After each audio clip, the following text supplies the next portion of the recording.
out from every procuring entity on whether they've given preferences and reservations to young people, women, and persons with disability. And I put the committee's name by name, the committee in charge of equalization of opportunities.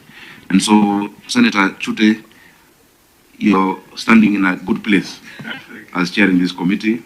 In the last term of Parliament, this committee became inactive. I really pray that we can bring back the reason we had this, because in our country, we will never unite our country. You can never have cohesion without equalization of opportunities.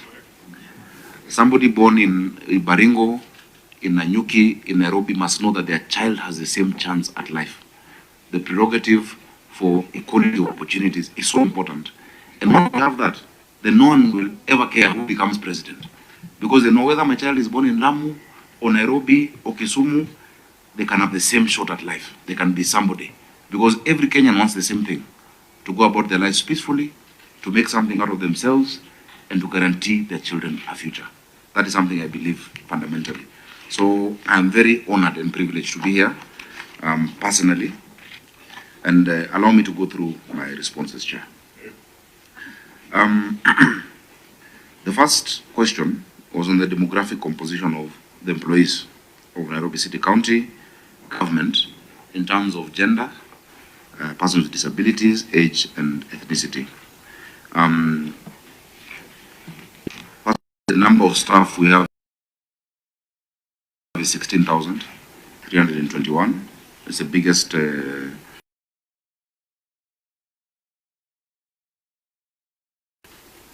because we also have the biggest population. We serve 5 million Nairobians. Actually 7 million during the day and 5 million at night. The number changes at night.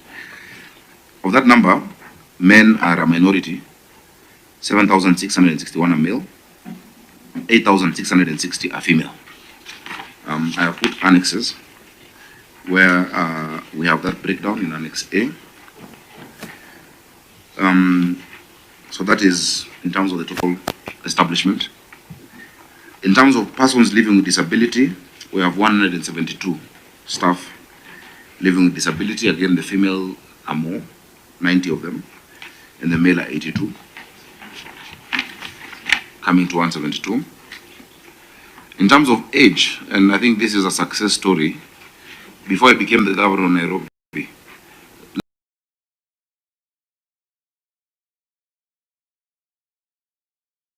less than 10% were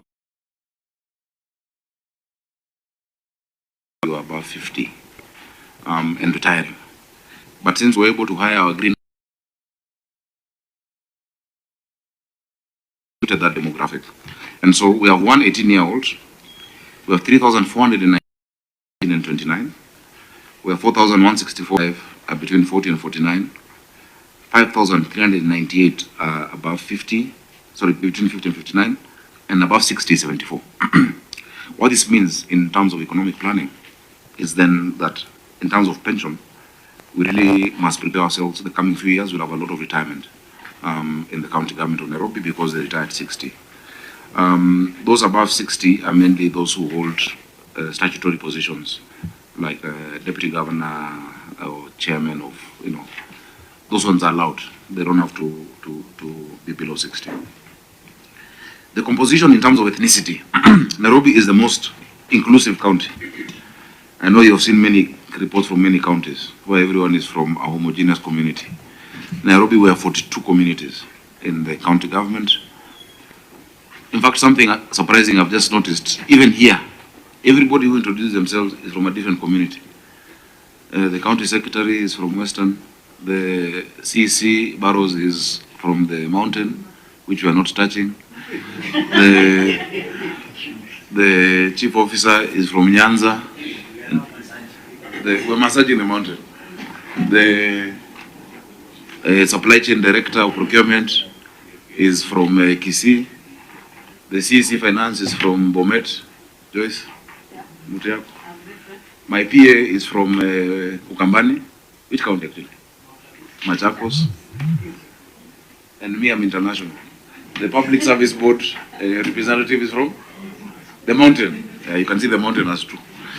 Now, if you look at the composition, Out of 16,321, the highest is the mountain, 6,173 from Kikuyu, 2370 from Luo, Lolwe, Kambas 1954, Luyas 1945.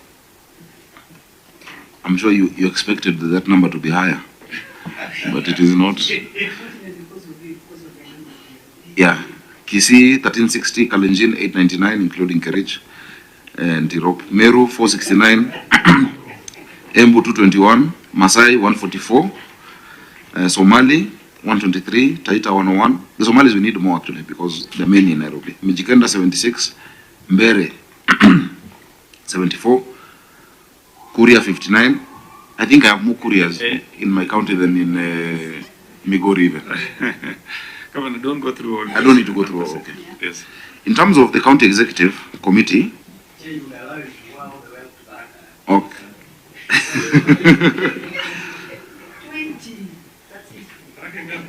20 Tarakas. Pokomo, Basuba, Burji, Gosha.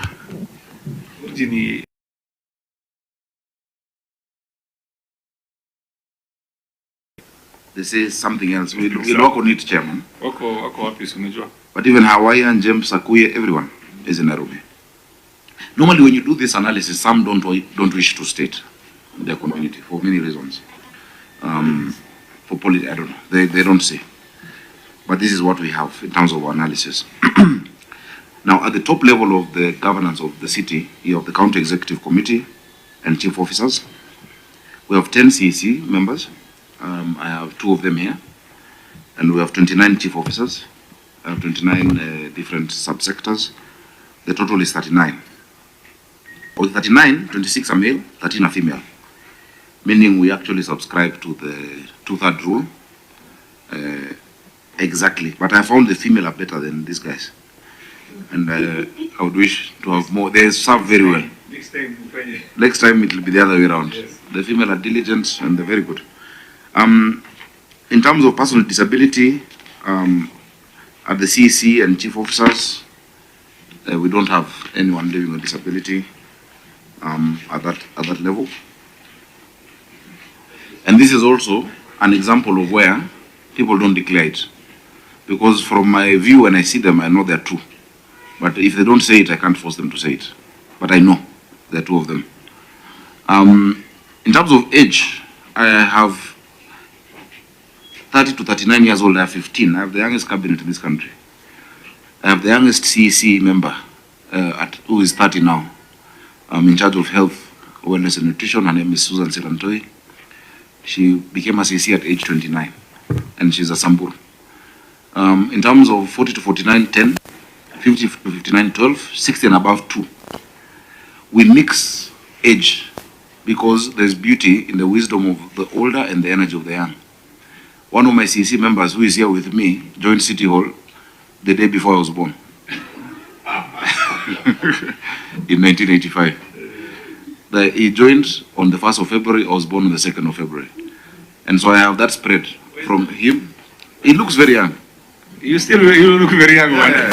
He is the encyclopedia of land in this country. He can tell you a large number without knowing your name. That's good. So from SG Mwangi, Kaduita to Susan, who is now 30, that is a breadth and span. So we mix age, we mix community, we mix ethnicity. In terms of the CEC members and chief officers, we have 2 from Kalenjin, 3 Kamba, 15 Kikuyu, 3 Kisii, 5 Luya, 6 Luo, and the rest are 1 Murule, Meru, Ogaden, Samburu, and Somali. The third issue, Chairman, on the recruitment we've conducted in the last 3 years. In 2021-22 financial year, we recruited quite a number I've listed there. Constables, 498. Early childhood, the biggest was ECD teachers. ECD is very important. And we did 498. In fact, this year we want to recruit more ECD teachers because we're building 1,500 classrooms across the city for ECD. Clerical, fire, disaster management, cooperatives, etc. They're there before you. And traffic marshals. But that time I was in the Senate, though I still take responsibility. Financial year 2023 is when we just got into office. We recruited more of the senior staff in terms of directors and deputy directors, assistant directors, as explained there. 41 traffic marshals. I think the largest component there at that time was culture and heritage assistant officers, job group H, 34 of them. And also county chief officers. That's when I got my chief officers. I did 27 at that point. And my CECs, and 1 chief of staff, and my advisors. Photographer, etc. It is there before you, Chairman. I'm told other counties brought the full list of IPPD payroll. I can provide that if you allow me within the week on Monday. Janet Opiata can provide the actual payroll data. It is available. It's on IPPD. It's a system that is national. That's good. That's can be good. provided. You are going to give us when, madam? Can you go on record, please?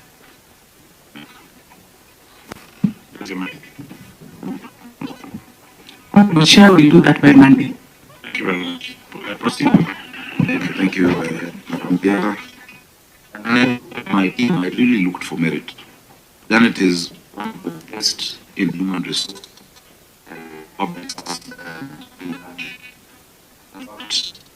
I have progress you I said no. You must stay in very good position. So questions of peers we can ask. This Wangi is in terms of issues of built environment. I looked at merit. The county secretary acting has been a public officer at the national level, at the county, and I'm very blessed to have my team like this. Even Mogoko is a superstar in procurement. He can do it with his eyes closed. In supply chain management, Richard. It's good. Yeah. When you go to the which is that has just ended through here. And then we say tulitoka tena kwa Kipanga, tunatoka kwa Mawe. We hired 3,500 young people to join what we call our Green Army. We had 1,499 constables who are about to do the task. Nairobi is a center of excellence for training, for compliance. We've trained Kiambu, we've trained Mombasa, and now we're getting even requests from East Africa to train them in our training school in Dagoretti. We also want to have the center of excellence for disaster. So the first batch was 1645. We are on which page? Page 11? Page 11, yeah. Okay, good. Good. Yeah. Proceed. So the criteria applied in the selection of candidates, of course, there's professional and academic qualifications. As indicated. As indicated. Good. Let's go to Affirmative action measures being implemented in promotion of women, youth, and persons with disabilities, as indicated in issue number 5, Chair. Any audit or assessment undertaken to ascertain inclusivity. We started with looking at our HR manuals to promote inclusivity, but not just to promote inclusivity, to also look at the wellness and welfare of my staff. I am putting together a wellness center in Parklands High Ridge, where the staff can, their mental health issues, they can have counseling, they have gym membership, they can have their, whatever treatment they require, and just to relax and play games and, talk to each other. It's the first county to set that up, because I take very seriously the mental health of my members of staff. Madam Opiata is in charge of that, and she's ensuring that we set that up. But we eliminate biases of, Nairobi is cosmopolitan. We have people from the whole country. 43 communities are represented in Nairobi. That's why we say those who try to put Nairobi in any tribal cocoon are on the wrong. We have everyone. In fact, I have failed because the last governor had even Asians, and I will bring Europeans. They are there in Nairobi. third generation, second generation. And so we don't have that issue. And we were rated the best in terms of inclusivity by the National Commission on Equality. Chair, Governor, for your information, we have the report from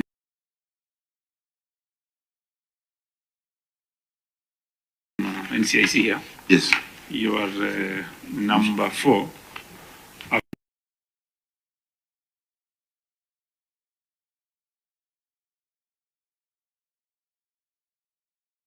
Tana River number 3, Nairobi number 4. It is not possible, Chair. It is. We need to. Here's the report. We will appeal. Because yes. I listened for you. You can only appeal even to the NCIC. I will appeal. Yes, also. Thank you, Chair. Okay. I don't know if there's another question. There's a question on procurement.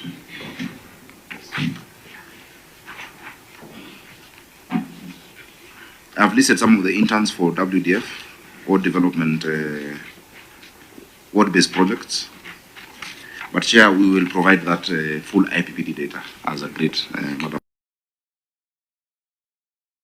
In terms of 30%, I feel like this is poetic because when the law was done in 2015, I put it, the law I proposed, and I said procuring entities must come and report to the Senate. So I'm very happy to come. When young people, women, and persons with disability, 7 billion. The entities have been listed. And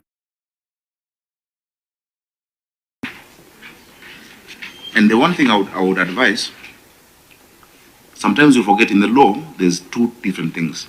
There's preferences and there's reservations. The only people who should apply for this is women or youth. And sometimes very low level procurement is given in terms of reservations. But when it comes to preferences, what it means is that when an entity is either youth, women, or PWD, in the scoring at the technical evaluation, you start them off with a preference in terms of a higher score. And so if a normal company scores 80% and a youth one scores 60, they are bumped up. Or a women one scores lower. That is what is called a preference. We put in that law because some people were very smart. You can be a governor or a PS or a CEO of an institution, and you register a company for your children, and you say it is youth, or your wife, or your girlfriend. So we said that the account, if you look at PPDA, section 53, 54, 55, we said the bank account to which you're paying to, the mandatory signatory must be verified to be that youth, or that woman, or that person living with disability. From there, if they get the money and give it to their sponsor, there's nothing else you can do. You know, you can take the cow to the river, but you cannot force it to drink. The reason we put this is because unless we empower our youth and women and persons living with disability economically, then we cannot empower them politically, we cannot empower them socially. The percentage of this needs to be measured on the procurable budgets. So, for instance, Nairobi budget is 42 billion shillings. But if you have to remove salaries because you're not procuring salaries, you have to remove pensions, personal emoluments, and then base your percentage of the 30% on what is in the procurement plan. And that is what I agreed with my supply chain director. So far we've done 1.37 billion. I would love to do more. But one thing I would urge you as a committee, when you deal with these procuring entities, ask them to do campaigns. We had set up a secretariat within the same law. The secretariat is at Treasury. I think that secretariat needs to be moved to the ministry in charge of youth so they can do campaigns. I once called a meeting at Nairobi Safari Club when I was the chairman of the Kenya Young Parliamentarians Association. I chaired that association for 10 years. I put an advertisement and said, any young person who wants to know how to procure, come. I booked a room for 300 people. 3,000 came. The 3,000 who came were not the ones you'd call for a political meeting. Very dignified young people in their suits with their folders. So many want to understand how to procure, but there's not enough training. And so with our Biashara Fund and as Nairobi County, we have signaled 85 officers in all the wards to look for these groups of women, of youth, to do activations, so that once we get the amount of money, 1.5 billion shillings that we've set aside, and it's an interesting fund, with 100 million shillings we're giving to the bank to cover interest and to cover the risk of the loan. The banks are giving us 1.5 billion that we're giving targeted women groups, youth groups, and PWD groups to do business. So we're not giving any company, we're giving those who know. In your market center, you know who are na kinyozi, who you are on boda. We actually know target. That is what we're doing. So, Chair, I beg to submit. And once again, I am really honored and grateful for this opportunity. Thank you very much, Governor Nairobi County, Governor Sakaja. Members, I think there is Senator Chimera who is online. Senator Chimera, can you kindly go on record? Thank you, Chair. My name is Senator Chimera. I come from the great county of Kwale. We have the best beach in the world for information. I'm a member of this committee, Chair. Thank you for the opportunity. Chair, let me take this. That is noted. Can you have a question to ask the Governor? On the question on the bills, pending bills to payable to law firms. I just want to get his general comment on the same vis-a-vis the petition that is before us on the need to making sure counties do not hire external law firms in offering legal services. What is the government? Senator, this is a question which is, unless the governor wants to answer. The governor can answer that question, but the governor, this is not the question that we've asked you earlier. But you are free to answer if you are comfortable with that. Let me ask other senators to ask questions, note it down, and then once we finish with the governor, Senator Mofaya, and another senator, then you can reply, you can answer the questions. Thank you, Chair. Thank you very much. I want to congratulate the governor because it's very eloquent. Actually, he is the pioneer chair of this committee, and I have captured quite a number of history, maybe that this committee needed to use for guidance. So, His Excellency, one would want to know whether you have any special program to achieve 5% rule on PWDs. And on top of that, have you, or are you liaising with the PWD Council, maybe in terms of when you are recruiting these PWDs? Do you have any arrangement with the PWD Council for that matter? That's all. Thank you very much, Senator Lomanen.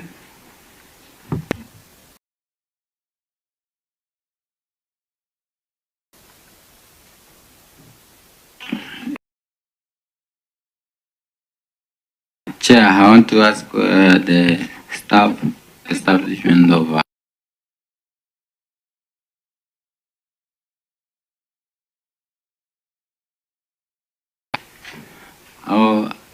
how many do you propose according to the needs of the Nairobi County? Now I'll also ask your advisors because of the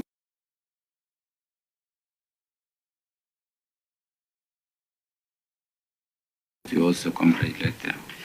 Thank you very much, Senator Lomanen. Senator Kamau, Senator Montet. Thank you. Mine is more of maybe an observation or maybe for the youth and the young people of this country. We are here because the youth feel that we are not taking care of them, and the fund, I believe, is a revolving which all that, whatever you're doing for the youth and the women, even in pictorial, to show that this is what and when you handle them and where, so that we can also help you amplify to the nation that the governor of Nairobi is doing this and this for the young people in this nation. And also, maybe I just want to know, what is your wage bill? If you have, you are keeping to the percentage approved. Thank you very much, Senator Montet. Senator Kamau. Thank you very much. I want to from the governor to know from the governor why has he not provided the breakdown of employees in terms of age, and considering the fact that we are here because of the problem that we got in this country. We wanted to know exactly has the county government of Nairobi considered the youth in terms of employment. Okay, thank you. Any further question? I think let us allow the governor to answer those ones, and then we can again take the second round. All right. Governor, karibu. Thank you so much, Senators Chimera, my good friend from. He says they have the best beaches. I can't argue because we have none in it. Senator Mufaya, I'll organize you to meet 20 Tarakas. You are going to buy lunch. And you must buy lunch. Because, you see what you've done. Yes, you tell us how many challenges in Tarak and Luyas. Do you know, Chairman, in Tarakaniti County, they did something amazing. In 2010, I was consulting for Parliament on the limitation of constituencies and boundaries. And they could not agree where to have the headquarter. Wale Chora Narula, the middle, a place called Kadhuana, is where they put the headquarter. And the biggest office that time was the TNA office, when I was chairman of TNA. Now, when I was chairman of TNA, it brings me to Lominen. He's the only person who came to my office based on his candor and brevity. I told him I will not take you through a nomination. I gave him a direct ticket. And he said he will bring that seat. And he's the only one who won from TNA, from that whole of North Rift. So I'm very proud of Senator Lominen.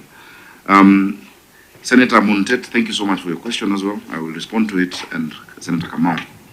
Now, Chimera's first question was on law firms. Yes, the bill is high. When I became governor, I found a pending bill of 21 billion shillings owed to law firms. A lot of them are decretable amounts. A lot of them have gone through the court process. And I said it is not sustainable to have that kind of a bill, because that is our entire equitable share of revenue. If I'm to pay 1 billion a year to lawyers, I'll pay it for 21 years. And so we've been negotiating. Because, there are lawyers here. You cannot bill a county 1 billion shillings for thinking and arguing. You have not built anything. They will never bill a private company that amount of money. You never hear Safaricom paying a lawyer 1 billion or Coca-Cola. But in the past, it was an avenue through which executives would make money, because you pay them and you divide the money. And so we started a task force to review. It was led by Senior Counsel Kamudo Iganjo, and it had a number of lawyers. As we were doing it, the court ruled in Trans Nzoia that those task forces are not legal, but we got the recommendations. What we did then is we went to the SRC and asked the SRC to allow me to hire at a preferential rate 50 advocates with proper experience, who have had proper post-admission experience into the bar, to set up a proper county law office, like the state law office, so that we can reduce the amount of briefs that go externally, because many can be handled internally. SG will tell you a big percentage of the cases are to do with the land. I think maybe 60%, 80%. When you combine land and You can use your mic, because we want to hear your wisdom also. Yeah. maybe between 60 and 80% when you combine land and planning issues. And so,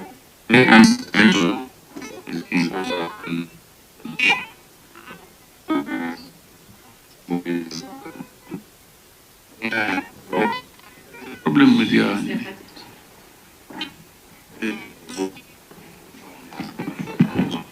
And Chair, so we're going to assign to every sector, the 10 CCs and their sectors, proper legal advice and lawyers to take them through contracting, through when we do land allocations, when we give out leases, to people, so that we don't have those cases. But we've told the lawyers to negotiate with us. So in the last 1 year, my county attorney and her team have reviewed and have brought it down to around 11 billion. We will bring it further down, but I have a plan on how to sort it out. Because I found pending bills of 107 billion in Nairobi County. But God has been faithful. We have found that the national government owes us around 120 billion. So a lot of what is owed to us, to what we owe national institutions, we'll do a write-off. We're doing a debt swapping. And so it's possible by the end of this financial year for Nairobi to have 0 pending bills. That is my goal, so that fiscal management is prudent. The second question, and I want to thank Mheshimiwa Mufaya, special program for PWDs.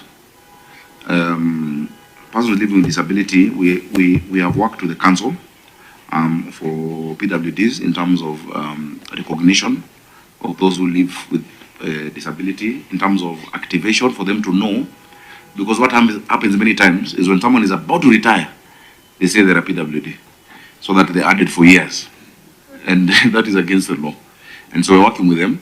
We really want to push the 5% in terms not just even of positions, but in terms of procurement as well. Many of them are doing desk work. Nairobi is a service county. You need people out there sweeping, cleaning, and so some of those jobs cannot be done by persons living with disability. But in terms of office work, I have the only blind sub-county administrator in the country. Her name is what? Is it Florence or? Florence. Yeah, she's visually impaired, but she does an amazing job. And sometimes you find people living with disability, when one sense is impaired, the rest are hyper. So they feel more, they can sense, they hear, and the public really love her, So someone would say, why do you hire a blind sub-county? I don't know, Chafuaje. But let me tell you, her sub-county is one of the best performing. I would love you to, I wish I came with her. It would be amazing for you to meet her and the work that she's doing. So we would appreciate advice from the committee if there's more that we can do. Governor, currently you are at 1%, 1 point, to be specific, 1.05. 1.05. Yes, you are supposed to be at minimum of 5%. Yeah. But then you're supposed to do it gradually. It's progressive. Progressively, yes. We will target in incoming recruitments how we can have more, because they are. Let me tell you, all of us are disabled. We are helped by the built environment, and let me explain it. When I was chair of cohesion and equal opportunities, we had moved the thinking of disability from a medical issue to a human rights issue. And the human rights was provision of facilities to facilitating, If there were no stairs in this building, none of you would be here in this floor. We're only here because there's a staircase and there's a lift.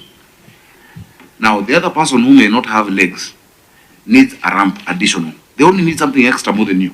So you're not better than them. All of us have a limitation. Yeah. Sindio? So when I got into City Hall, I realized actually someone with disability cannot get to my office. It was not possible because it was just stairs. It's an old building built in 1935. And that time it was the tallest building in East Africa because of the clock tower. But I had to make sure that we put in the lifts on the rear side of City Hall Annex. We make sure that there are ramps. These days when we do our pavements, and I'd love you to take a walk around town, we're doing what we call universal access. That the pavement on our walkways don't end abruptly. They have a gradual slope. So that a wheelchair you can be able to move on a wheelchair. At the intersections with the junctions, you put the dots. So if somebody has a white stick, they can feel that the road has ended over there. Kenya has the best standard that I would like this committee to adopt. It's an ISO certified standard by KEBS on building. It even says the width of the door of a bus, the width, how the toilet should be. We have the best standards of the built environment for persons with disability. And they had presented it to this committee in 2014. I would wish that you invite them to share that so that it can be implemented in the building code for all the counties. So when we build, we think about everyone. You know, I think 360. Senator Sige Yeah. is handling that matter. Oh, wonderful. Because he has also a disability. I That think is I think it's with the committee, roads committee. Yes, if I'm not wrong. Yeah, but it's beyond just roads. I know. It is in all aspects, you know. And so the committee with the, what we call primacy on that issue is your committee. Because there's some about buildings, there's some about transport, there is some about media, about TV. At least we see they do the sign language. But why don't we have subtitles? In some countries, they made it mandatory. If there's any public service announcement and news, there must be subtitles. Because some where the sign language is different. You know, some just want to read what is put there. So, Chair, so Mheshimiwa Mofai, we will do more. Mheshimiwa Luminen, you've asked a very significant question. We have 16,000 staff serving 7 million people. The national government has around 400,000 staff serving 50 million people. We actually need more staff in Nairobi. When I became governor, I found that part of the reason why Nairobi has been dirty, and we are trying to sort it out progressively, was that the last time environmental staff were hired was in the 80s. And so you'd find a whole sub-county, like Embakasi East, I like that example. From Utawala, Donholm, Mihango, you go all the way to Lower Savannah, had 3 women, age 56, who are the sweepers.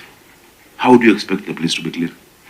And so we hired young people, Green Army, who have done a good job. You'll find them sweeping, clearing the drainage. Now, the problem that was there was when counties don't receive money, like this financial year, we only got money last week for 1 month. Then the operation and maintenance. So we have the trucks, but they don't have fuel, you know? And so what they have collected will stay by the roadside, and the trucks cannot collect. What we're doing now, we're setting up Nairobi Solid Waste Management Company called Green Nairobi Limited, just like Nairobi Water, to ring fence all environmental money. When I was growing up in this city, just here in Ngara, in our water bill, there was a percentage for garbage when you pay water. And we knew every Tuesday and every Saturday, the truck would come and collect that garbage. That is what we're returning in Nairobi. I bought 24 tippers, another energy project, but with China National Electric and Engineering, and they're giving us also 200 trucks. And so that now all of that domiciled under Green Nairobi Limited will make sure this is a cleaner city on the continent. And as we do that, we will employ more young people, and we can even look at those living with disability and women. So 16,321, but it's a service county. You need sweepers, you need doctors. Right now, I need to hire 1,200 medical staff for Mama Margaret Uhuru Hospital. A hospital like Mama Lucy alone has 1,500 staff. That's Mama Lucy Hospital. Nurses, clinical officers, lab, doctors, specialists, oncologists. We have now the first cancer center. Yeah, we have the first eye hospital in this country. There's no public eye hospital in Kenya, but Umoja too, you have it. So we actually need more staff to do it. Yeah, through the chair, Your Excellency, the question was very specific, based on the organogram of the county. How many staff are you supposed to have? Yeah, you have the 16,000. Yeah. What was based on the establishment? The proposed? Yeah. I'll ask. Have HR person is here? No. You can, excuse me. Don't shout from there. What you can do is go to the nearest microphone and speak. You are free to speak. This is a committee who listens to people. The establishment. Sorry, Chairman. The establishment has 23,000. Exactly. There's 23, but we only have 16. But what we're doing is improving our revenue. This last financial year, we've raised the highest amount in the history of devolution, 12.8 billion. You know, I saw my colleagues wametusumbua sana kwa WhatsApp group na 1 billion. On a poster and the stars saying they've collected a B. We've done 12.8 billion. And this financial year, we're doing 12.8 billion in collections. Maybe as you respond to that, you can also give us the figures of 2022, 2023, 2023, 2024. In terms of The revenue. collection, yeah? Yes. And whether you've automated the same? 100%. We did 12.8 billion, 23-24. The year before that, Charles Kerich, use the mic.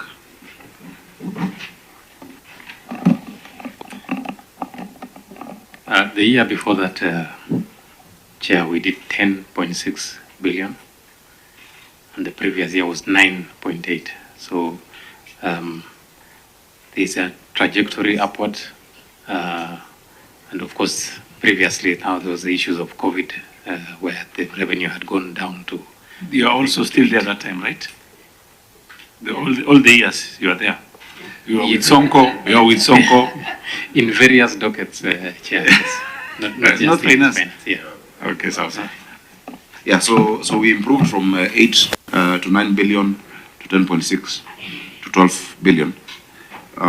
We fully automated all the revenue streams in Nairobi. All. You cannot pay anything in cash in Nairobi. I even closed the cash office. You pay through *647# and our website. Now, this is the clincher. Our biggest revenue source is land rates. We have done the 2019 valuation rule. Most counties are in 80s. We did it to set up the valuation court. But you can imagine, we have only 175,000 parcels in Nairobi that we see. Of the 175,000 parcels, there are only 30,000 accounts. And so we're doing collection now. But the Ministry of Lands has 350,000 accounts in terms of parcels. So what we've done with them is to create what we call an API between our system and Ardhi Sasa. When I said this year, we'll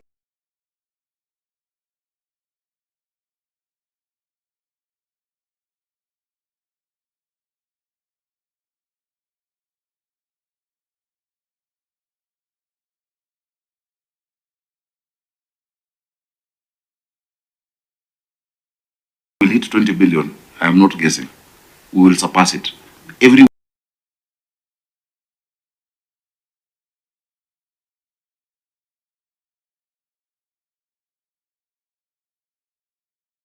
if they carry their weight. And we've said you can pay your rates monthly. It doesn't have to be one sum. So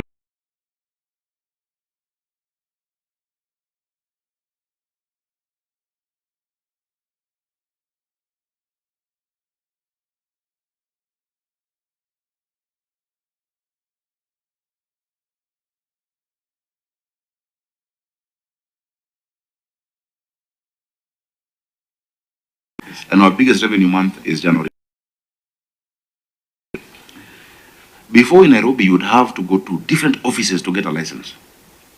There would be more than 6 licenses. Food and hygiene, pest control.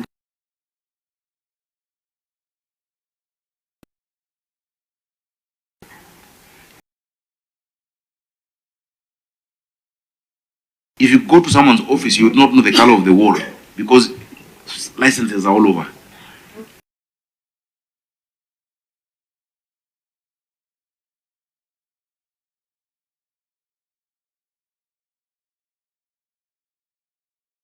Advertising.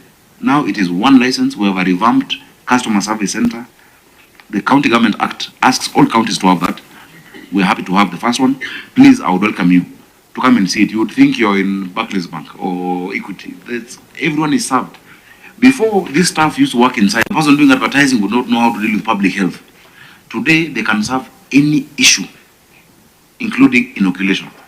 And so I think it's a case of how to deal with the customers. I told them the first principle we must have is customer excellence, to be obsessed with the customer, and the customer is the citizen of Nairobi. So we made progress there. Senator Montet, I think yours was on the wage bill. Currently, our wage bill is 18 billion shillings. 18 billion annually. Meaning all the money that we get from the Senate is just salaries. Everything else you see happening in Nairobi is our own source revenue. What we get from equitable share just covers the salaries.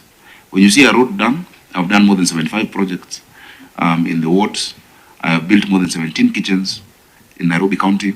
We're feeding 310,000 children every day at 5 shillings. They all wear this watch. Tap to it. 310,000 children at 5 shillings. That is our own source revenue. 25%, sorry? 17. We built 17. 310,000 children. The 17 kitchens are in every constituency. The initial ones were a capacity of 10 to 15,000 meals. These new ones, the last 7 have done, do up to 20,000.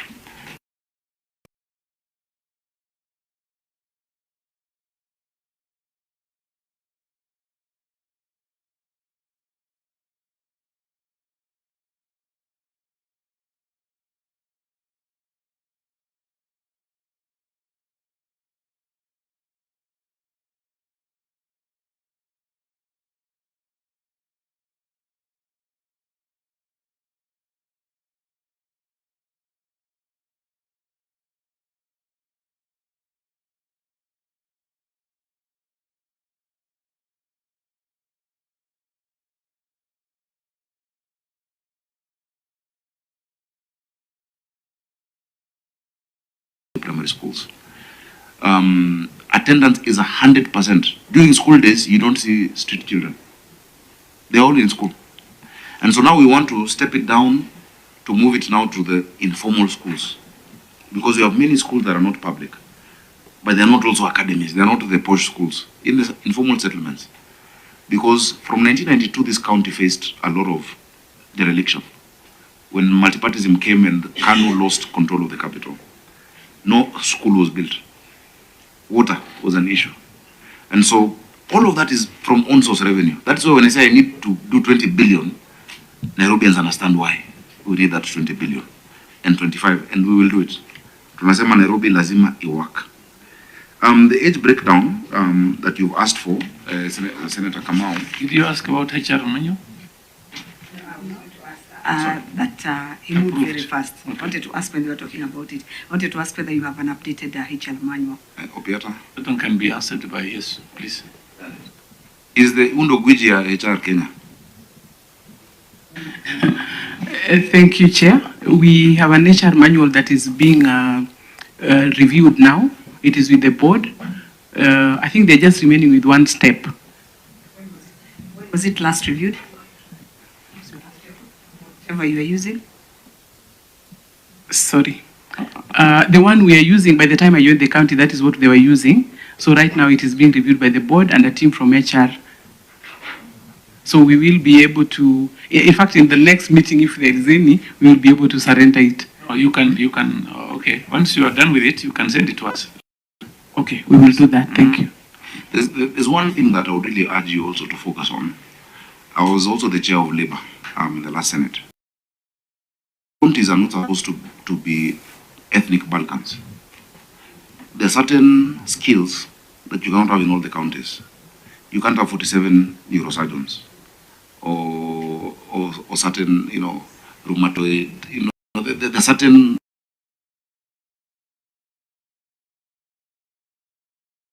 skills that are very rare. What we wanted to do that time was to create like a PSC, so that you can do inter-county transfers. If you're hired in Wajir, you can work in Kisumu.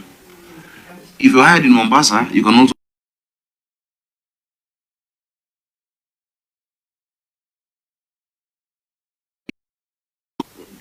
one of the governors here that it is within the of governors to come up with that, because if you wait for the we're having our election for Council of Governors. And that is what Senator Chimera has been always asking. I have not presented anything, but I think maybe I should go for it. What do you think? Anyway, Governor, proceed. So we need that in the county. Sorry. Now, finally, we have also entities in the city that we have city companies. We have Nairobi Water and Sewerage Company, providing a wonderful service. We've also done serious board. The board chair of Nairobi Water is a youth. Anul Karanja is below 35. And he has pushed them to drive collections from 8 billion to 10.8 billion shillings in terms of billing and collections. I'm very happy today as we speak. We have a milestone where I'm going to after this. Nairobi has had a water shortage for a long time. We receive 525 million liters of water, but the demand is 900 million liters daily. there were projects that were stalled in water, Northern Collector from Muranga. I've been able to work with the president to pay those on the way lifts. Today we're connecting the final bit of it from Kigoro and Gigiri to get an additional 140 million liters daily from today. So there are areas that have never received money since God made Nairobi. That will start, and they've not received water since God made Nairobi. From today they'll start receiving water. Where is that? So areas like Karen, like Ruta, Ngando, some parts of Eastlands like Mihango, Utawala, will start getting water. They've never gotten it. They've had the pipes. We'll test it for 2-3 weeks because I want to get the president's diary for him to also join us as we launch. And that's just 140 million liters. What we've been able to do also is to get support from our partners in Korea. Unfortunately, counties can't borrow directly. So the Treasury is holding us back a bit, but we've gotten $100 million to do Maragua 4 and Northern Collector 2. Northern Collector 2 and Maragua 4 will add 220 million liters additionally to Nairobi. Then our engineers, I always encourage my staff. That's why I speak highly about them, because when you encourage them and you create that environment, they deliver. My engineers in Nairobi Water discovered that in Ngedo treatment plant, we lose 30 million liters of water through what we call the backwash system as we filter it. They have done a reverse system that now that 30 million liters will be coming into the grid.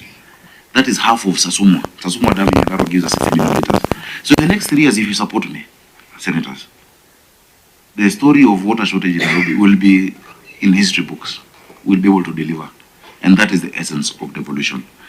Senator Kamau, I broke down the age in the response. If you look at 1C, those age. Yeah. Thank you, Governor. I've seen, I've noted. But, Chair, if you allow me, maybe as a rejoinder of the same. Let him finish first. No, it's the same. He has. Okay. I want to finish because of time. Yeah, so sorry, I was just responding that we've done the breakdown of age. When we send the IPPD data, you'll have the specifics of everybody. The programs for our young people. Government can't employ all our young people. I mean, we're trying, we are doing climate works. We said we launched in Nairobi, in Korogosho. There were 20,000 slots. In 24 hours, 195,000 youth applied. That is a very sad situation. 195,000 applied. In the first hour, I saw a video moving, people saying the youth said, I want to see more, will not apply. In the first hour, 65,000 applied. And so, the biggest threat to our country is not terrorism. It is not Al-Shabaab.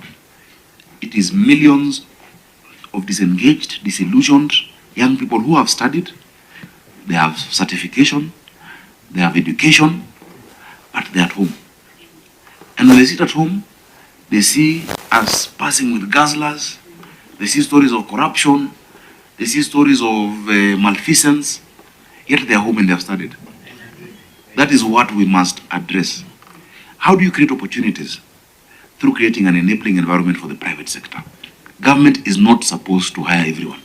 In fact, if you look at the US now, the debate between Kamala Harris and Donald Trump, it's about big government or small government. When government enables private sector, that's why we're doing our Biashara Fund. That's why we are reducing the license to 1. When we enable the private sector to hire and to employ and to industrialize, that is when you'll sort out. So it's a macroeconomic issue. Counties are limited in terms of what we can do. I'm glad I asked the president, we must move this number. So we're getting the first 20,000 youth coming on board. Then an additional 10,000 will come and join our Green Army in cleaning the city. The 20,000 will work on our rivers, Nairobi River, Mathare River, and Ngong River, to create a river corridor that even can be used for transit. As I conclude, you can imagine from First Avenue Eastleigh to Westlands is less than 10 kilometers along the river. From Chiromo to Naivasha Avenue, Naivasha Road in Dagoretti South is 10.6 kilometers. If you create a walkway and a greenway with cycle paths that people can actually walk, many people walk to work along our rivers, you will change the city. Nairobi is the only city in the world where the rivers are hidden. You have traveled elsewhere, the river is the frontage of the city. You have restaurants along the river, you have even the Westminster is on the River Thames, if you look at the Danube. But Nairobi, despite it being named after a river and carrying Nairobi, The reason why they did that was the colonialists. If you look at the 1948 master plan of the city, wanted a buffer between them and the poor people. So they took the higher areas of the city, the Mudaigas, the Hurlinghams, the Upper Hill, and created a buffer and a green zone which became slums. That is why when it floods, who is affected? Kibera, Mukuru Kwanjenga, Madare, it is the slums. So we want to invert that and change the narrative of Nairobi so that my Maasai ancestors can rejoice again that Nkari Nairobi is back. Chairman, I submit. Thank you. Thank you very much. Next set of questions, Senator Beth Siembo. Thank you, Chair. I think majority of the questions have been asked, but allow me to refer His Excellency to page 2. Yes. And that is on the table part C. The one on part C. Okay, yes, yes. The demographic composition of all employees. I have two questions there. One is looking at 50 to 59. There are 5,398. Yes. Your Excellency, do you have succession plan and a good elaborate one on how to handle that? Then the second question on the same is on 60 and above, there are 74. The question is, are they on contract? If yes, how long is the contract? Then the next question is on page 4. We have number 3 on part D, demographic composition of county executive committee members. Number 3, we have Kikuyus, the Murima, that we are Tungusi. Don't touch it, please. And 15. How many are county executive committee members? In terms of? Because it's just lumped together, 15 Kikuyus. Are they, because it's indicating that county executive committee members. I can see. So the 15 of them, are they all CEC members? Yeah, for now I submit. Thank you. Okay, Governor.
The person, and that is why he's in office.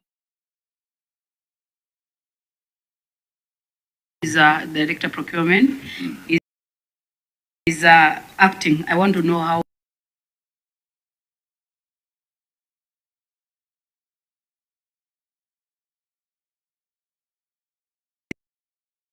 long have they been in office? Secondly, Your Excellency, the Article 54 of the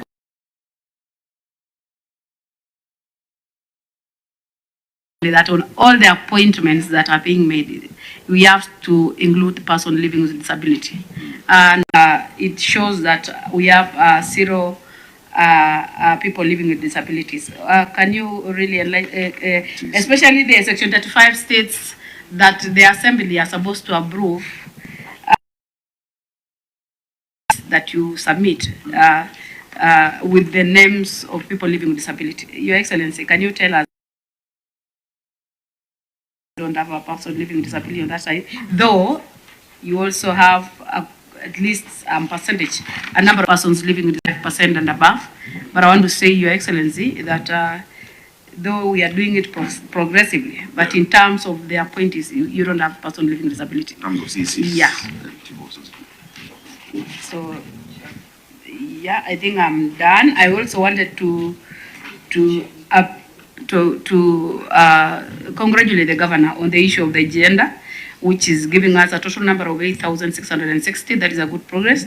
I know the women president has been keen on that, and we also been keen on that because that is an issue that is affecting a number of counties. And I want to say for Nairobi County, I must congratulate you for that. Thank you very much, Madam Vice Chair.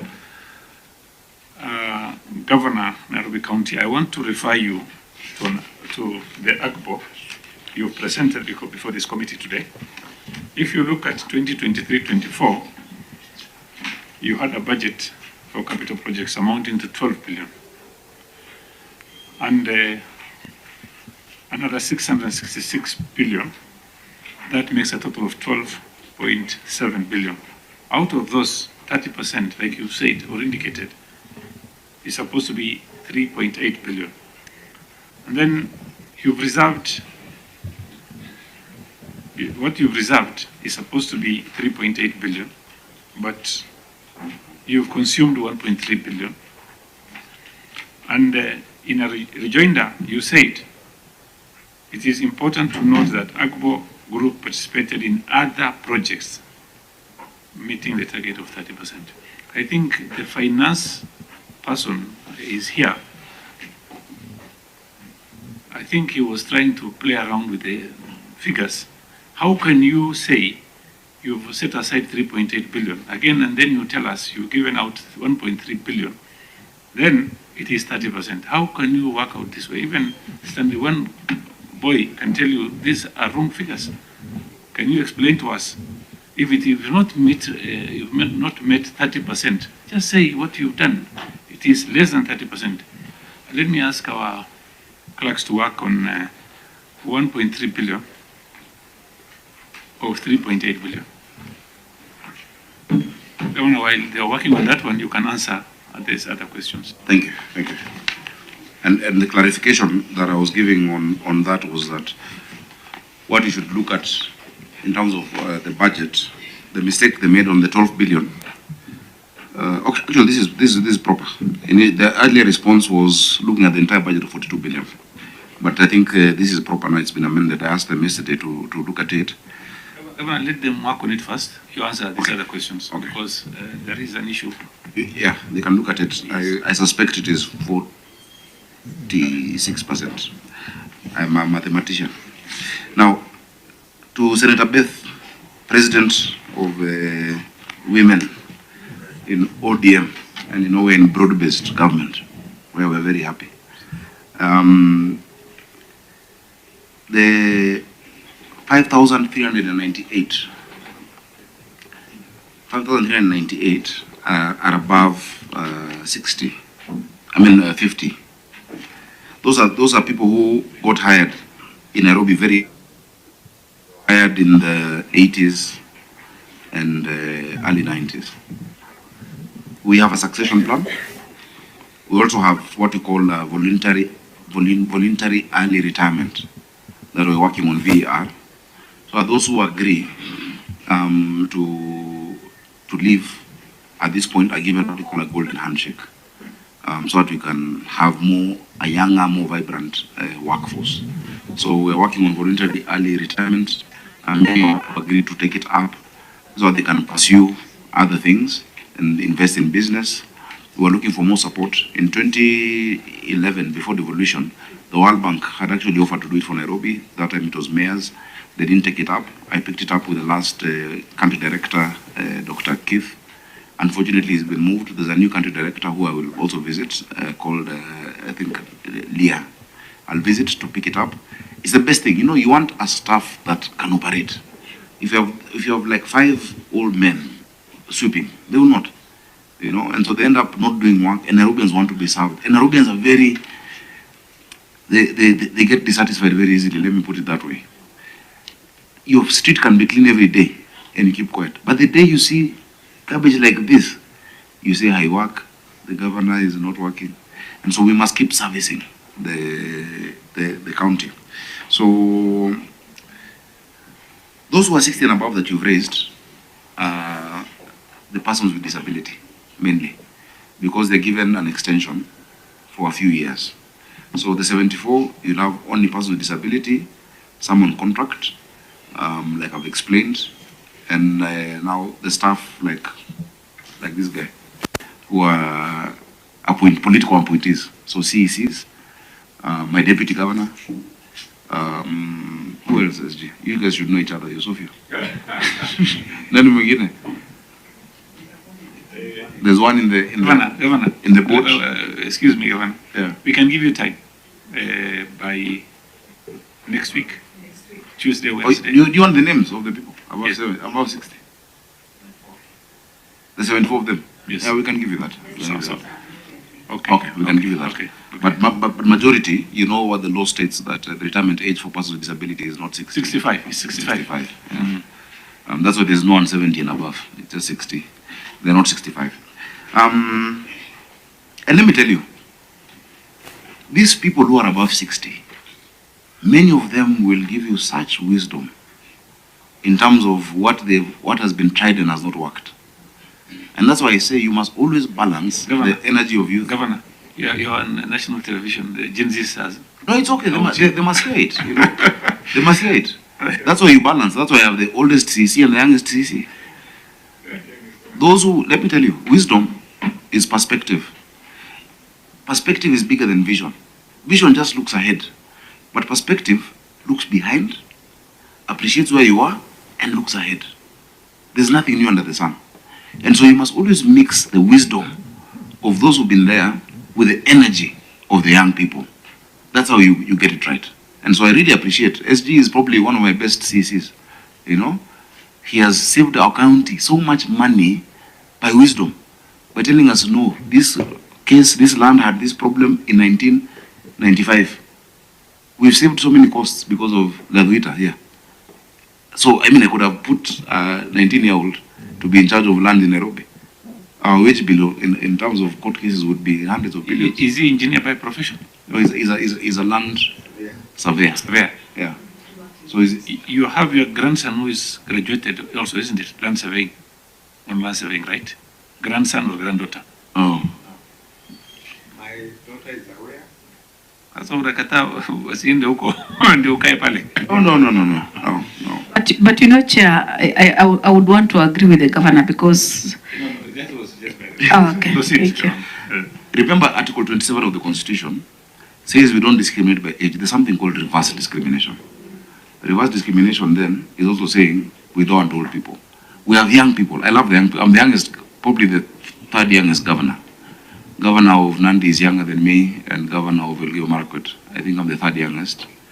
So we have such a young governor, and my CEC committee in average is the youngest, but we also draw wisdom from those who are older than us. And remember, as I conclude on the age, at age 24,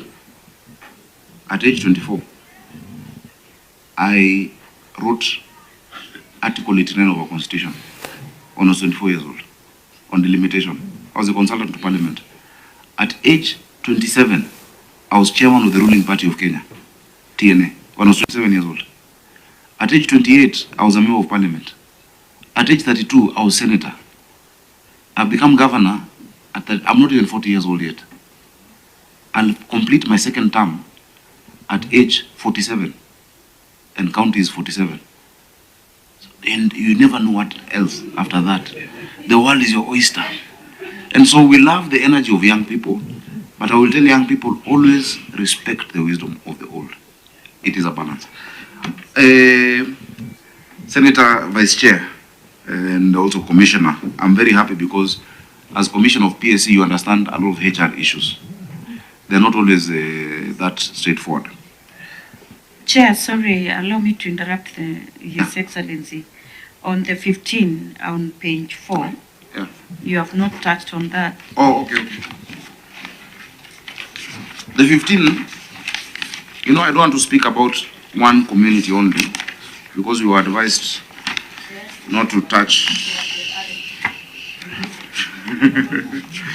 But let me break it down. At CCM level, at the CCM level, where it is the Waziris, there is one Kalenjin, there is one Kamba, there is one Luo, there are 2 Luyas, there's 4 Kikuyus, and there's 1 Samburu.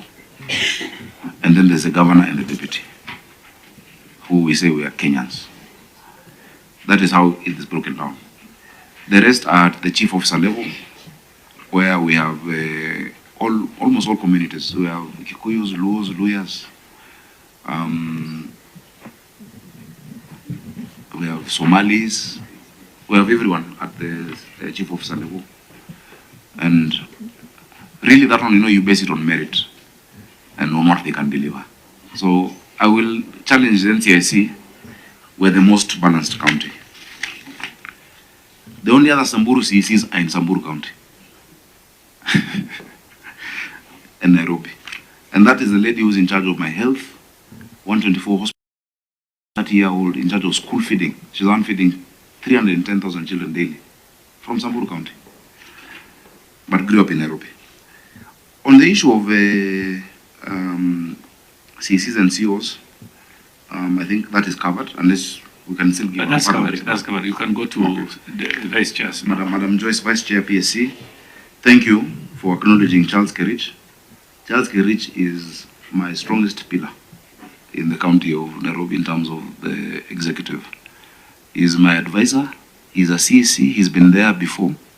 I consult him daily. He's in charge of finance. And let me tell you, what changes many times is the leadership. You can have the same person, ni kama gari. You can't say this car is fast. It's the driver who drives the vehicle. Charles is doing more than he did before with the former governors. Is that true? Yeah, there's no other way to answer, and that is why now he has been able to deliver 12.8 billion in revenue, and is going to do 20 billion. My staff, especially at chief officer and CEC level, are not employees. They're teammates. They work 24/7. You can see my staff, my chief officer for environment, closing noisy clubs, dealing with people who are urinating on road. He does it 24 hours. These people wanajituma because as a leader, your first job is to paint a picture of the vision of what you want and get disciples. Jesus started with just 12. Today, many of us are Christians, And so these people, I see them as gladiators and warriors who support me. On the issue of acting, they are little Sakajas. And I wish them the best. And that's why you don't even see conflict between myself, my deputy governor, because everyone knows their work, everyone is doing their work and sticking to their role, And he was with you guys in Lamu the other day. When he came for the funeral of the deputy governor of Lamu, and again, condolences center. Yes, the procurement director is acting, and many others have been acting. When I came into City Hall, I asked them, is this Hollywood? Everyone is acting. It's like a movie. Everyone is an actor. And it's because before then, because of job security and being insecure about people, no one wanted to be confirmed. And they're not confirming people. The county public service board is the employer. The governor doesn't employ. They have all the requests for confirmation. They've been able to confirm quite a number of directors in different dockets. They're doing it sector by sector. So for instance, in ICT, they have confirmed all the directors. They have come to built environment. Mobility, they've confirmed the directors of roads, of transport, etc. So they're moving sector by sector. Governor, when do you expect these other actors to be confirmed? For me, if I was to do it, I'd do it today. But I can't commit a date. Yes. Because it's the public service board, which is semi-autonomous. But the representative of the public service board can tell us when they'll be done. I really want them to finish. Can you kindly tell us, please? Morakisha Yukitu. Where is that person? He's not here. Oh, okay. So thank you, Chair. When we receive the request from the sector for confirmation, then we proceed and do the confirmation. So you are receiving it from where? Sorry? You are receiving it from where? We receive from the sector. They come in different batches. So as soon as you receive, the board confirms. Chair, this was specific. No, no, We asked no, about no. this was who are here. Fine, thank you. They have those requests with them. The county secretary who is here sends them. They have the request. I want them to fast track it. Also, go to now the next question. The next question. The county secretary, he was also acting only recently. Before it was Patrick Analo. You know, the county secretary must be approved in the county assembly. I had sent the name of one Jarius Musumba to the assembly. He had historical issues with the MCS. They rejected him. So once they rejected, you start again from scratch. And you must do a process using a firm to advertise for the position of county secretary, which we're going to do. We want somebody to sit on that position properly. And it will be open to all Kenyans to apply for that position. Article 54 of the County Government Act, and the Constitution, Senator Joyce, you're right. In the position of chief officers and CECs, again I say, I don't know how to put it. I know there are some who are living with disability, but they don't declare it. But, you know, it's a personal thing. Maybe somebody might be embarrassed or might not want to declare it. In the Waziris, I don't have one because it's just 10 positions. And I don't want to make anyone get disabled or anything. But the team I have has really been delivering. So please allow me just to keep the 10. I don't want to change any of them. In chief officers, I do have, but as I'm saying, Your Excellency, I know it's not your making. You are supposed to just produce a list. The people who are supposed to guide you and to assist you in terms of adhering to the law is the assembly. Yeah. So in one way, I would lay the blame on the assembly because we are not saying that anybody should be a disabled, or we can, and then we are not also saying that we have to force them. I think what makes us to believe that a certain person is a disabled is once they are registered with within the so you know, someone can be disabled and you can see it, but they're in denial and they don't want to have that. Meaning he's not disabled because he has not registered. Yeah. So proceed, Governor. Chair, Then we have a finance person. Yeah. Procurement, yes. Your director is there, acting director. Richard. Yes. Richard Mogoko. The superstar on procurement. I must say, he is the first county to go fully on e-procurement. There is no physical LPO in Nairobi. Everything is digitized e-procurement because of him, meaning he has many enemies in town. Those who used to do fake LPOs in River Road. Richard. Yes, thank you, Chair. Chair, we provided this report based on capital projects for the financial year 2023-2024. The amount given for capital projects is 12.062. Then for RMF, sorry, 12 billion 062 161 128. Okay. Then for RMF, that is Road Maintenance Fund, is 667 491 356. And I confirm that we have attained the 30%.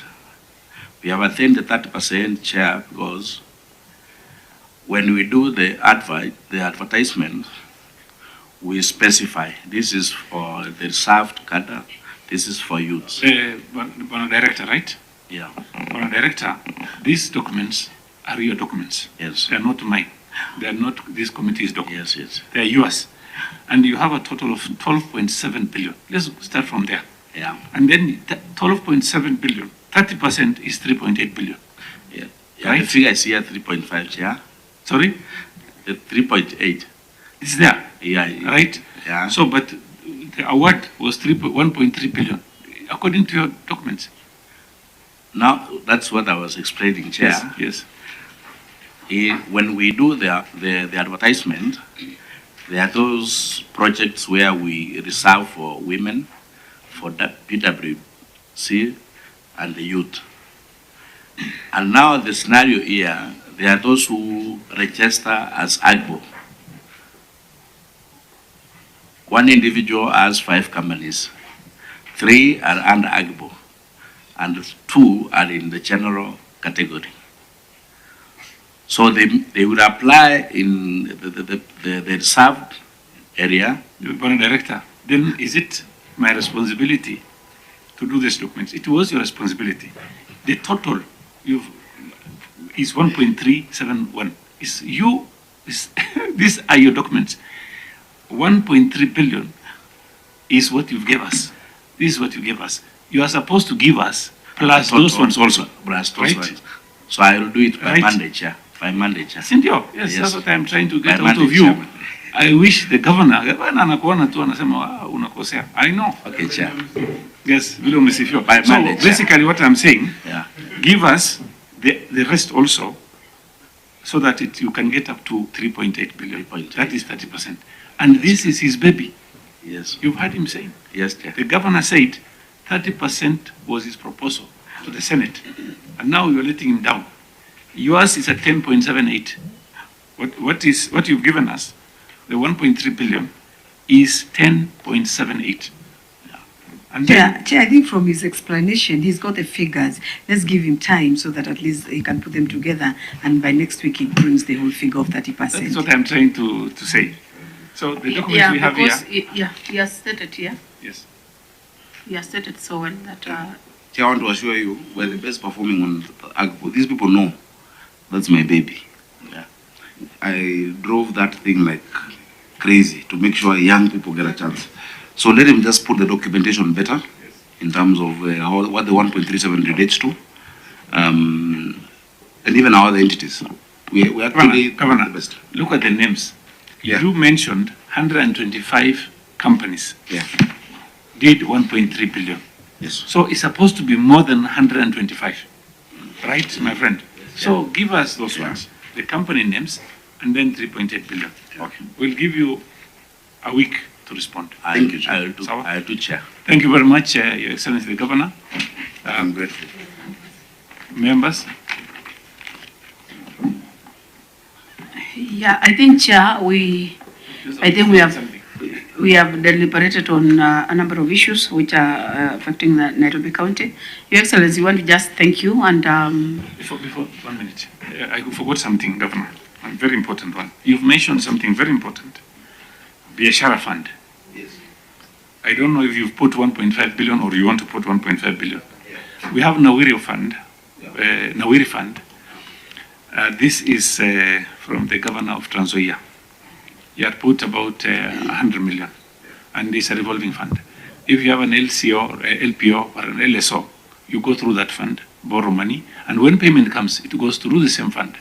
So, can you tell us, this Biashara Fund, is it doing the same formula or system? You see, thank you, Chair.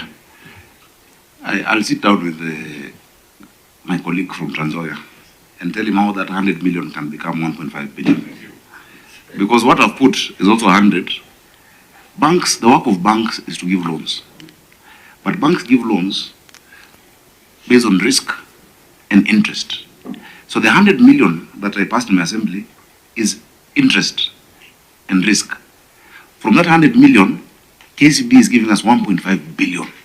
So it's 1.5 billion that's available, but the taxpayer money is 100 million. So I will tell you, because that's also my village is Kitale. So you know, now he's been doing Tawe so much, he's forgetting something. But he's a brilliant guy. He's my good friend. But, these documents were very good. Wonderful. And the presentation was as good as yours. Now, people from Kitale are like that. Yes. Yeah. So if you have your final comments, Yeah, thank please. you, Chair. And everybody under 1 minute. Yeah. Please.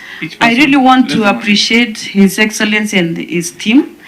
They are doing a fantastic job. I can see he has a vision. Please keep focused. Thank you. Thank you. Thank you, Chair. But please, before I appreciate the governor, because in a summary he's done it very well. Please let me just ask this. I don't know where we went wrong as a people of Nairobi? Because I'm sure you've been to Rwanda, and all these people have been to Rwanda, and Rwanda is looking clean and beautiful and nice. Is it that we are a punitive country that people decide to just go against what regulations are put? Is it that we don't educate our people? Where did we lose it, and where did we go wrong? Let me You just can tell answer you that very question. quickly. Yes, please. Under 1 minute. First of all, you know, I'll give you time to. Okay, okay. I think, His Excellency, please, I think Mainly not, you should sacrifice your political patience and declare Nairobi. Forget about what people say about you, saying and all these things. Just say you want them governor, and then you put systems in place. I agree. Yeah. And You this know- country is going to remember you. You Because know- there's a lot of mess in this country. I mean, You this see, city. just the other week, Senator. Chairman, the other week, we were relocating traders who are on the road in Marikiti. Women who sit on the carriageway. Trucks that are in the middle of the median. You saw the political interference that was probed. I said, no matter what political interference, go there today. They're not there. Yeah. We were relocating matatus here, and they had agreed. The long distance matatus going to Trans Nzoia, to Kisii, that use Wayaki way, to just come straight all the way to Green Park. You saw the political interference. What we've said is, for us to make Nairobi what it must be, we will not pander to political whims. We will do it, do the hard thing, the right way. That is how we will have a clean city. So apart from the issue that I explained to you, on because clean a city is three things. One is manpower, two is equipment, three is operation and maintenance. You must have fuel, you must have all that. When exchequer doesn't come, everything we collect in Nairobi goes to paying salaries. So now when we ring fence that under the Green Nairobi Limited Company, that will have, it is on the water bill, just 10% will go to garbage. So they'll have the operational amounts. The 3,500 youth who are here, who we've employed, will go to Green Nairobi Limited. The 10,000 we're getting in climate works will also go there. And the 200 trucks we're getting because of waste to energy, we're going to produce 45 megawatts of power in Dandora. Dandora, which was always a negative story, will add power to our grid. We already signed with China National Electric and Engineering Company. Last week I was with Opio Wandai, the CS for Energy, and Kipto of EPRA, to agree on the power purchase agreement of the tariff of how much we'll sell the power to Kenya Power. That power can light the whole of Nairobi from our garbage. The company doing it are the same ones who've done Addis Ababa. So yes, I know Rwanda. Though Nairobi is bigger, you know, the GDP of Nairobi is $28 billion. The GDP of Rwanda as a country is $11 billion. We're times three. Kigali is like Westlands. However, the quality of life that our people require is the same. So we'll forget about the politics can't stay. We will do what we must do, and I assure you, by the time the politics comes, people will say, no, this is the guy. Thank you. Thank you very much. Senator Kamau, and Senator Kamau, Senator Longonen, under 1 minute, please. Thank you very much, Chair. I want to congratulate the governor for the good work that he is doing to the people of Nairobi and Kenya at large, because actually Nairobi is like Kenya. Thank you. Finally, Chair, despite the challenges that are in Nairobi, the governor is doing a very good job. We are behind you. We will support you. Thank you very much, Senator Longonen. And sorry, Chair, when I was chair of this committee, I visited Mpeketoni Lamu, and he was an MCA, and now he is the senator. You know, and you remember what had happened there was terrible. We lost so many lives. And I was with your colleagues, Monica, now she's a women rep, isn't it? Oh, but is she the women rep? She was an MC at that time. There was Jomo Kenyatta, person with disability. Please pass our regards to all of them. And I'll be happy to come back. Senator Longonen. I wish my friend Solomonic wisdom so that he gets to another level. Which level is that? Thank you. Thank you. You know, another level is down there. I hope it's not that one. Okay, Madam Vice Chair. I don't think I have much, Chair. I just want to say thank you so much, Your Excellency. A number of issues has been raised. You've also explained a number of things that I felt Nairobi will never remain the same. That is our feeling that we have water in Nairobi. We can handled the issues of too much traffic, and we've handled the issues of generally the youth. I think Nairobi will never remain the same. So we wish you all the best. And for your information, we have 3 MCAs. We have the Daraka being an MCA, former MCA. We have Lamu being a former MCA, and Vice Chair, of course, being the Secretary of the County Assemblies Forum by that time. Thank you very much, Madam Vice Chair, Your Excellency, the Governor, and also under 1 minute. Please. Thank you. Very quickly.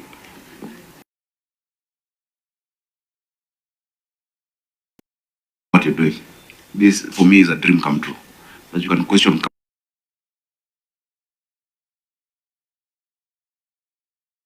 So you must not call PSs on the 30%.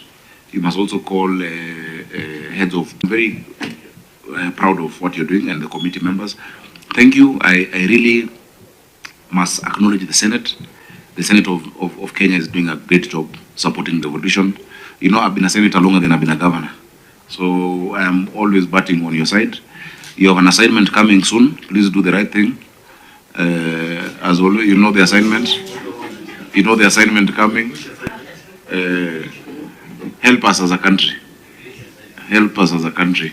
Finally, I can assure you will set the best political environment in this South. That one we 60, counted down. 60 out of 67. Finally, Chair, I just want to ask members of the Senate, as well as the people of Nairobi. I've been governor for now just 2 years. This county of Nairobi had gone into a free fall. Remember, we got NMS, which left us with pending bills of 16 billion. There was always violence in the assembly. You remember removal of speaker, mafirifiri, all those things. Nairobi was always a war zone. There was even a police post in the assembly. These are the first 2 years of peace in Nairobi County. I ask for patience. We're going to make this the best city in Africa, Africa's capital. It'll be clean. It'll be a city of order, a city of dignity, a city of hope and opportunities. And for me to do that, I need the support of the Senate. So please shield us. Please fight from our corner. Please protect the counties. Thank you so much. Thank you very much, Governor Nairobi City County. I just wanted to share with you this document. It came today to us from Kakamega County. And it's not, in fact, it is to your county secretary, the acting county secretary. Look at this document. Nice. The content also very good. Yours contents are good, but you need to do something nice and better, please, because this is Nairobi. It's not Kakamega. That's number 2. We've asked for some documents for procurement. Kindly, please, when you give us those documents, make sure you liaise with your county secretary and give us something good. The contents are very good. Even representation, the way he presented documents are very good. He has been represented by very good people here, able, highly qualified people. That's also a plus. Your Excellency, Governor, I want to thank you for coming and your team. You have a very good team, experienced, highly experienced team. And you need to do better than Kakamega at least. So having said that, Kakamega is my ancestral home. Yeah, that's my grandfather and grandmother from there. So I'm happy that Ferdinand Fernandez is doing good. Governor, we got some documents from counties like Makueni, very good documents, and also programs. You have very good program, I know, but not documented here. Please, if you can add those ones also, we'll appreciate it. Then the other county of Trans Nzoia did very well, and also Kitui County. And we expect that kind of quality work from you. Having said that, let me thank my members, the media, and also your team. Asante sana, hoping, inshallah, everything goes well. It's not like Nairobi County to be one of the best counties in Africa. Thank you. Thank you very much. The media normally come like this. Many. Let me because be honest with you. Because you are here. That's why many of them are here. But they are my friends. Because the president of the county is here. Yes, so they are waiting for you and they are also waiting for the weekend. Yes, asanteni sana. That is. Asante sana, Governor. Thank you very much.